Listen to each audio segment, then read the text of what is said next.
प्रयास से यह कार्यक्रम हो रहा है। इस कार्यक्रम की प्रस्तुति में मेरे सहपाठियों से अगर कोई गलती हो जाती है तो उन्हें क्षमा करेंगे। क्या कर रहा है? अब हम बुलाना चाहेंगे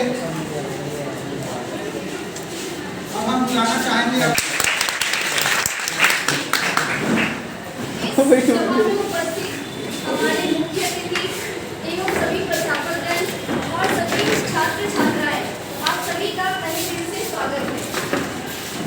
आज साइकोलॉजी डिपार्टमेंट की तरफ से दो प्रतियोगिता करवाई जा रही है। पहला पेंटिंग कंपटीशन और दूसरा है ड्रामा कंपटीशन। इनके लिए हमने कुछ जजेस को निर्धारित किया है। हमारे बीच पेंटिंग कंपटीशन की जज हैं डॉक्टर निर्मल आनंद सर, जो कि ऑल साइंस से हैं, डॉक्टर संतोष कुमार जो कि इकोनॉमिक्स से हैं और जो हेड भी हैं पेडोलॉजी डिपार्टमेंट में, डॉक्टर अमित किशोर सर ऑल साइंस से हैं। ड्रामा कंपटीशन के जज डॉक्टर विपिन प्रसाद मैथमेटिक्स डिपार्टमेंट से हैं सर, डॉक्टर सुभाषीष रॉय जो केमिस्ट्री डिपार्टमेंट से हैं, डॉक्टर अमित किशोर सर अमित कुमार सर जो कि फिलॉसफी डिपार्टमेंट से हैं। ये सभी आप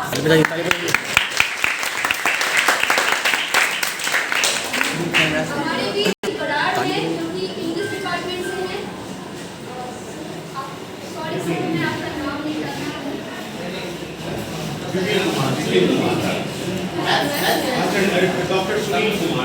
डॉक्टर सुनील कुमार सर जो अभी मैथ्स में आए हैं, डॉक्टर दीप्ति पांडे मैम जो कि एंशिएंट हिस्ट्री में है, doctor Vipin Kumar sir ancient history, doctor Shivangi ma'am जो कि साइकोलॉजी डिपार्टमेंट से है। मैं ये स्टेज फिर से मिस्टर जी को हैंड ओवर करती हूँ।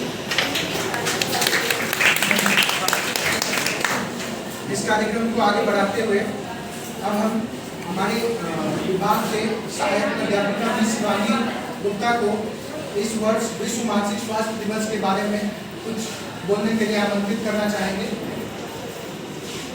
जोरदार तालियों से स्वागत करें।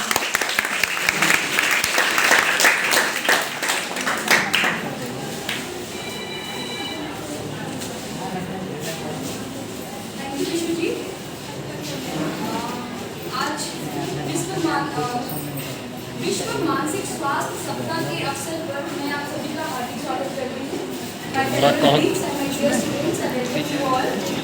तो इस वर्ष प्रारंभिकता देने का it is time to give importance to mental health in the workplace.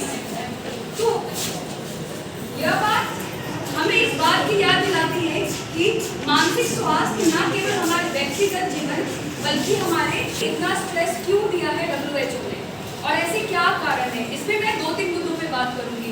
जरूरी क्यों है और इसके लिए हमें क्या करना चाहिए।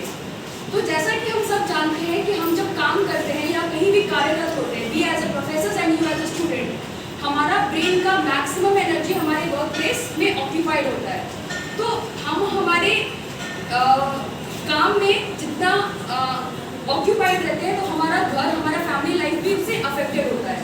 तो जब हम बिजी शेड्यूल में होते हैं तो उसके कारण जाहिर सी बात है कि हमारा मेंटल हेल्थ अफेक्टेड होगा ही होगा। और वो कैसे होगा? काम का स्ट्रेस, एंजाइटी, बर्डन, यहाँ का जो स्ट्रेस वो हम लेकर घर जाते हैं, उससे हमारे माँ बाप, भाई बहन के साथ ही हमारे रिश्ते खराब होते हैं।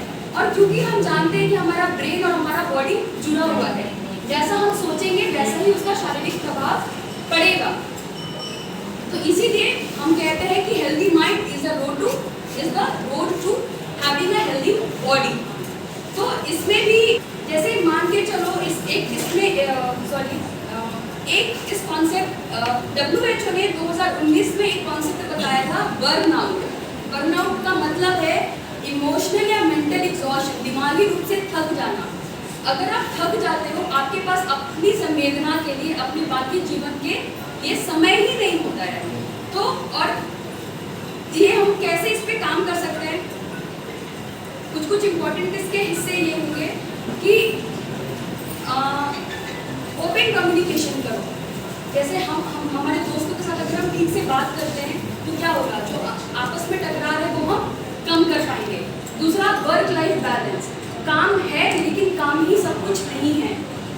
हमसे काम है, काम हमसे नहीं है। ये बात आपको एक बाउंड्री ड्रॉ करना बहुत बहुत जरूरी है। और साइकोलॉजिकल सपोर्ट आपकी ये वर्क प्लेस में है, you should always reach out to someone who is willing to listen to you. जहाँ पर आप हैं, आप अपने प्रोफेसर को, अपने अध्यापक को, अपने दोस्तों को ऐसा कोई भी सोर्स ढूंढे। कम्युनिकेशन वो बहुत जरूरी है। दूसरा, एक स्टिग्मा है जो हमारे समाज में है कि नहीं, काउंसलर्स के पास नहीं जाना है, डॉक्टर्स के पास नहीं जाना है, इसको कम करना है। आपको किसने कहा कि वहाँ पर जाने से कुछ गलत होगा? आपको स्टिग्मा रिड्यूस करना है, काउंसलर्स की हेल्प लेनी है, कंपनीज को, सोसाइटीज को और ऐसे बहुत सारे मेंटल हेल्थ सर्विसेज एम्प्लॉय करने चाहिए। एंड यहाँ पर हम सब हैं आपकी मदद करने के लिए। दूसरा एक कॉन्सेप्ट है एम्प्लॉय असिस्टेंस प्रोग्राम, कर्मचारी सहायता कार्यक्रम। इसका मतलब क्या होता है? कॉन्फिडेंशियल काउंसलिंग सर्विसेज या सपोर्ट प्रोग्राम जो कि एम्प्लॉय के पर्सनल और वर्क रिलेटेड इशू से डील करता है। मान लो आप यहाँ पर काम पे आए हो लेकिन घर में आपकी सुबह पापा मम्मी से लड़ाई होगी, यहाँ मन लगेगा नहीं? क्या होगा? जो हम क्लास में पढ़ाएंगे तो आप सुन पाओगे, आप सुनोगे तो आप एग्जाम में लिखोगे नहीं, फिर आपका ओवरऑल प्रोडक्टिविटी घटेगा। तो जैसे ही यहाँ हम कॉलेज के संदर्भ में बात कर रहे हैं, वैसे ही कार्यस्थल में सारे प्राइवेट एंड पब्लिक सेक्टर्स में भी यही स्थिति है कि ये लोगों के पास क्या है, वर्कलोड बहुत है। एक लोग है, मैक्सिमम कैपेसिटी नहीं है, डिमांड ज़्यादा है, काम करने वाले लोग कम है, तो उनके ऊपर क्या हो गया, वर्कलोड बढ़ गया। तो वो क्या होगा, सारा टाइम काम का स्ट्रेस। अभी बहुत सारे सेक्टर्स में क्या है कि वर्किंग आवर्स को बढ़ा दिया गया है, तो उस वक्त से क्या हो रहा है कि लोगों के पास अपने निजी जीवन के लिए समय ही नहीं बच रहा है। तो इंसान अपने जीवन का मैक्सिमम समय कहाँ बिता रहा है? अपने कार्यस्थल पे, जो कि उसके भावना के लिए, उसके इमोशन